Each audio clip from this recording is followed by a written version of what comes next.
Alright guys, there's not much left in Ivan. So when we last left off, they have brought these big boxes. They're pretty sure they're going to the zoo.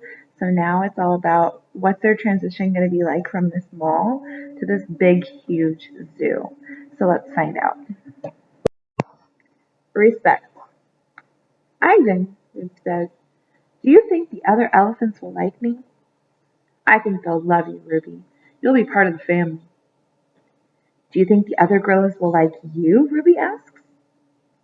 I'm a silverback, Ruby, a leader. I pull back my shoulders and I hold my head high. They don't have to like me. They have to respect me. Even as I tell her this, I wonder if I can ever command their respect. I haven't had much practice being a real gorilla, much less a silverback. Do you think the elephants will know any jokes? If they don't, I tell her, you can teach them. Ruby flaps her ears. She flicks her tail. You know what, Ivan? What? I ask. I think I'm going to go in the box tomorrow. I gaze at her fondly. I think that's a good idea. And I think Stella would have agreed. Do you think the other elephants will know how to play tag? I love tag. Me too, I say. I think of my nimble sister racing through the brush, always just out of my reach. Photo. Late at night, Mac opens my cage. The full moon falls on his sagging shoulders. He seems smaller somehow.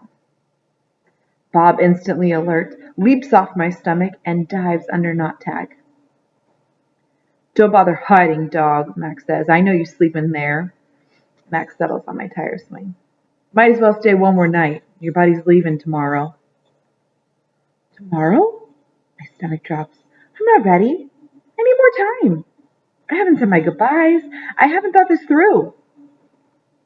Mac pulls out a small photo of his shirt pocket. It's me when I was young. Mac and I are in the front seat of his convertible. I'm wearing a baseball cap and eating an ice cream cone. I was a handsome lad, but I have to admit, I look ridiculous. Nothing like a real gorilla. We had some laughs, didn't we, Guy? Max says. Remember when we went on that roller coaster? Or the time I tried to teach you how to play basketball? Max shakes his head, chuckling. You had a lousy jump shot.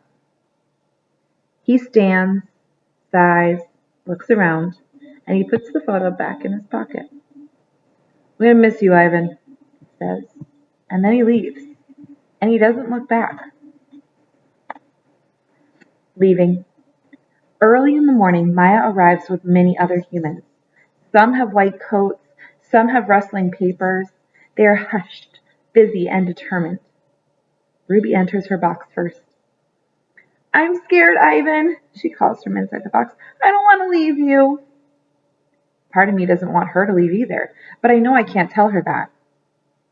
Think of all the amazing stories you can share with your new family, I say. Ruby falls silent. I'll tell them your elephant joke, she says after a long pause. The one about the refrigerator. Oh, I bet they'd like that. And be sure to tell them about Bob and Julia and me. And Stella. I'll remember everyone, Ruby says, especially you. Before I can say any more, they roll her cage onto a waiting truck. It's my turn. Bob is hiding in the corner behind my pool. The humans don't even notice him. And while they're busy making sure my box is ready, Bob sneaks over, he licks my chin, just in case there's any leftovers. You, I whisper, are the one and only Bob. I reach for Knot Tag. She is a limp rag without her stuffing. Dribbles of paint cover her fur. I hold her out to Bob. He tilts his head confused. To help you sleep, I say. Bob takes her in his teeth and slips away. Good boy. Good, Ivan. Good boy, Maya says when I lumber into my box.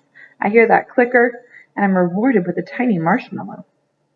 When I'm settled, Maya gives me a sweet drink that tastes of mango and something bitter. Ugh. My eyelids grow heavy.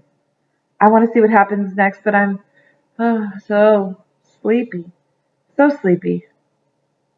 I dream I'm with Tag and we're swinging from vines while Stella watches.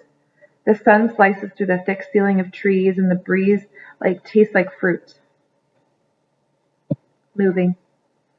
My eyes flutter open. The box is moving. I am in the grumbling belly of some great beast. Ugh, I fall back asleep. Awakening. I awake to glass and steel. It's a new cage, not unlike my old cage, except that it's much cleaner. Maya's here, and the other humans I recognize. Hey there, Ivan, Maya says. He's coming to you guys. I have 3 walls of glass. The 4th wall is a curtain of wood slats that are strung together. This doesn't look like the zoos on TV. Where are the other animals? Where are the gorillas? Is this where Ruby will end up? In a cage just like her own old cage, still alone? Is she cold, hungry, sad? Is there anyone to tell her stories when she can't get to sleep? Missing. I miss my old cozy cage. I miss my art.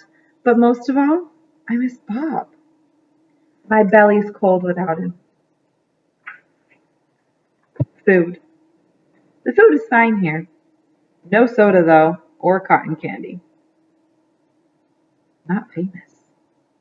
I have no visitors here. No sticky-fingered children or weary parents. Only Maya and her humans come, and with their soothing voices and soft hands. I wonder if I've stopped being famous. Something in the air. Endless days pass, and then I notice something. A change. I don't know what it is, but I taste it in the air, like far off rain clouds are gathering. So it doesn't seem like the zoo has been exactly what Ivan has hoped for, but I'm wondering if this is what his new normal is going to be like, or if there's something to come from his transition to the zoo. And do you think he has the ability to see Ruby again? I wonder. When we tune in next time, it is the final sections of One and Only Ivan, and we're going to wrap this book up. So I'm curious to see what you think is going to happen at the end, and let's see if you guys can make some predictions of how the story will end, and see if you're right when you check back in tomorrow. All right, see you guys later.